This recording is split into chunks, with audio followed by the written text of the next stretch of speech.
तोंडात टाकताच विरघळणारी मऊसूत खुसखुशीत तीळ शेंगदाण्याची वडी.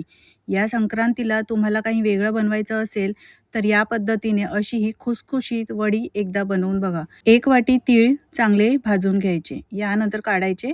अर्धी वाटी शेंगदाणे सुद्धा भाजून घ्यायचे. 1 चमचा खसखस सुद्धा भाजून घेतली आहे. गॅसची फ्लेम बंद करायची आणि भाजून घ्यायची. शेंगदाणे तीळ थंड करून मिक्सरच्या भांड्यात घालून असे जाडसर वाटून घ्यायचे. ज्या ताटामध्ये तुम्ही वडी सेट करणार असाल त्याला तूप लावायचं आहे. 1 वाटी गूळ थोडंसं पाणी घालून मिक्स करून घ्यायचं गूळ वितळेपर्यंत. यानंतर शेंगदाणे, तिळाची पावडर, वेलची पावडर, 1 चमचा तूप आणि 1 चमचा सुंठ पावडर घालायची. बॅटर घट्ट होईपर्यंत मिक्स करायचं आणि तूप लावलेल्या ताटामध्ये घालून सेट करायचं. वरून तीळ लावायचे आणि गरम असतानाच वड्या कापून घ्यायच्या.